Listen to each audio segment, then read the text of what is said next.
ออเดอร์จ้าพี่น้องนี่ออเดอร์งามๆมาอีกแล้วจ้า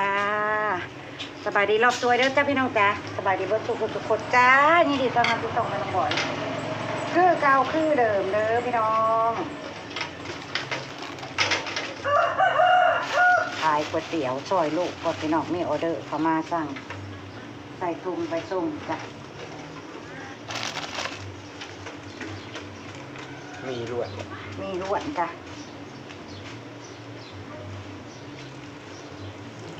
ใส่เคยหินเยอะใส่เบิร์ดโลดใส่ครบลูกใส่ถุงให้แม่ใส่ลูก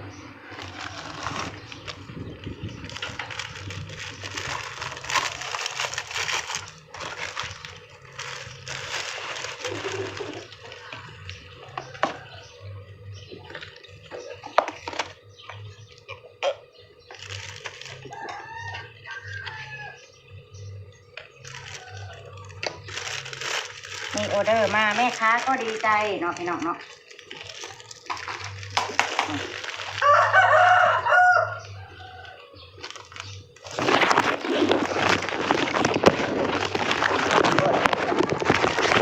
เพราะว่าคนสร้างมีกำหนดเวลาส่งจ้ะพี่น้อง11 โมงชงมัน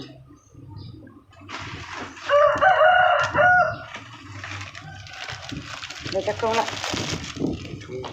พิเศษเลยลูกค้าประจำพี่น้องค้าประจำก็ต้องให้พิเศษ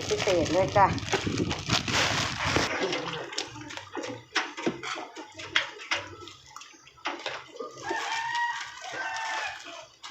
ออเดอร์จ้าพอท่านได้ไปซ้ายมาซ้ายดอกพี่น้องตื่นแต่เด็กๆปู่ประบวกกับลุงพรไปซอยงานเพิ่งเสร็จ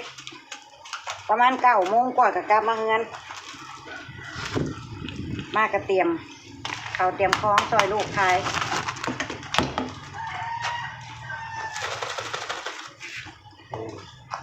หัวชวนกระป้อยนะที่เจี๊ยบปลูกให้จักคนปลูกไปเทิงใดแล้วล่ะ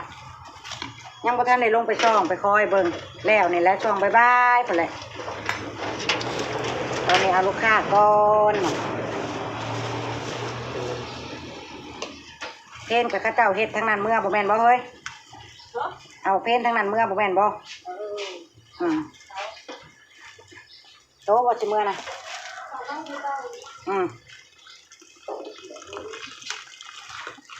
หมดเวลาเลยได้นี่เนาะเนี่ยออกค่ำกับสิเมื่อคือกัดนี่พี่น้องน้องคือค่ะเก่าลูกค้าเดิมเคยสั่งหิวยามใดกระโทรมาอยู่สั่นแล้วเพิ่นเคยกินนะพี่น้องเอ้ย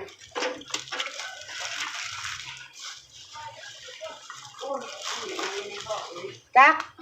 เองน่ะก็ไปในงานน่ะก็กินเท่านั้นแหละแล้วก็อิ่มคือว่าบ่ได้อยากยังข้าวปุ้นแห้งบ่แต้ๆเลย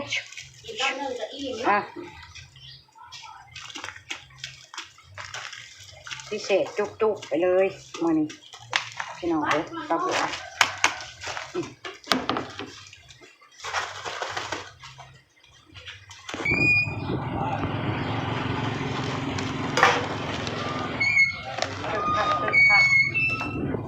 ยิบมันก่อนบ่อยยิบยาสูบมาเล่นก่อน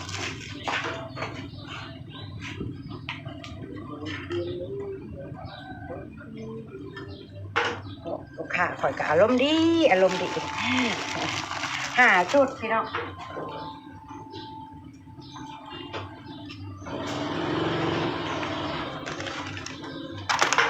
5 ชุดก็ดีใจได้พี่น้องเอ้ยสำหรับแม่ค้า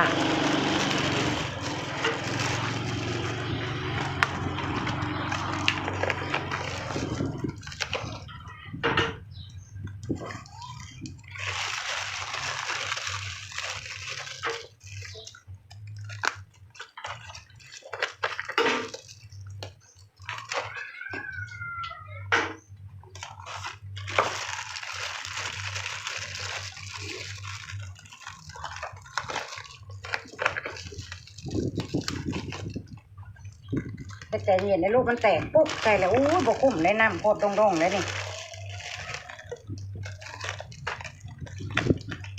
รียมตะเขียบมา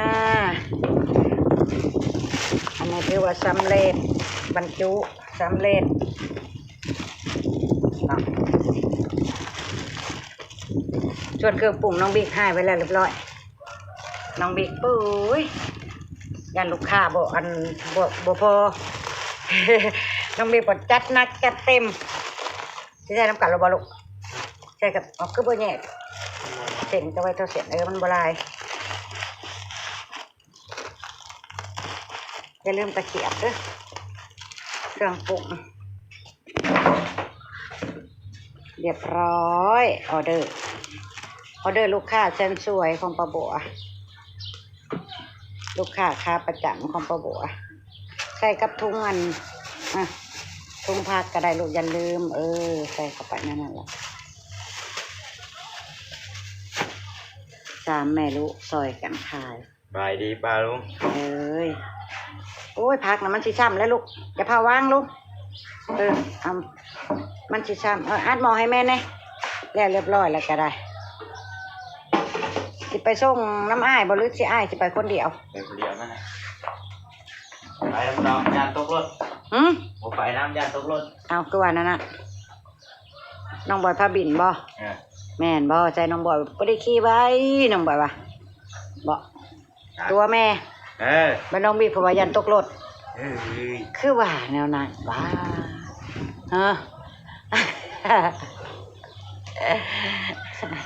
จะได้ก็ขอบคุณเด้อแม่น้องนิวจ้ะเจ้เนาจ้ะเป็นคนอุดหนุนป้าบัวมื้อนี้หาสุดจ้ะพี่น้องน่ะอันนี้พักกะย่างอันค่อนข้างอึดได้จักหน่อยได้เป็นบางอย่างพี่น้องถั่วบ่มีจ้ะถั่วฝักยาวมีแต่สลัดแล้วก็อันผักกาดเพิ่นกะพริกโหระพาป้าบัวซื้อได้เมื่อวานไปตลาดนัดก็ได้อย่างอื่นกับเพิ่นยังบ่ทันได้คอยมีทั่วถึงปานใดผักกินกับเพิ่นกับพุ่นละรอให้ป้าบัวปลูกออกเรียบร้อยแล้วลูกค้าซ้ำสิกินโลดบาทนี่เนาะพี่น้องน้องบ่ยังไปทางใดไปผู้เดียวบ่หรือให้น้องไปน้ำไปคนเดียวไปตรงเวลาเป๊ะฮะมันโบราณไปคนเดียวก็ได้ตรงต่อเวลาจ้าระวังพักมันลวกด้วยลูกถึกเส้นหนักนะพอขาส่งเผอจ้ะใส่ละรถเจ้าเด้เป็นงงจะเป็นงงไปแล้วน้องบอยโอ้ยน้องบอยได้ห่วมมือพี่น้องเลยตรงไหน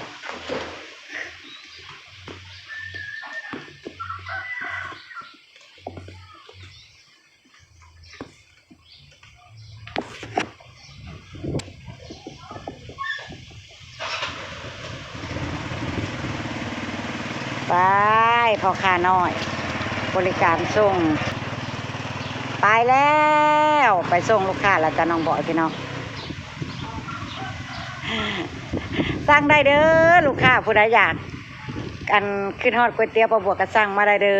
อบริการส่งถึงที่จ้า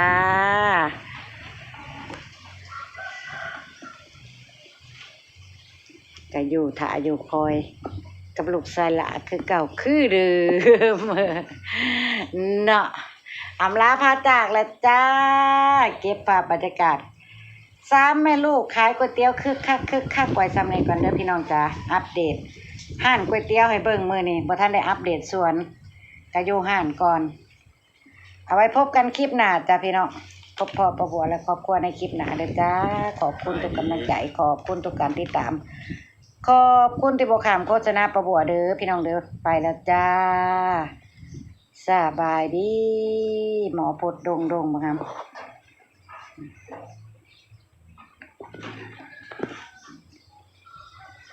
เดิน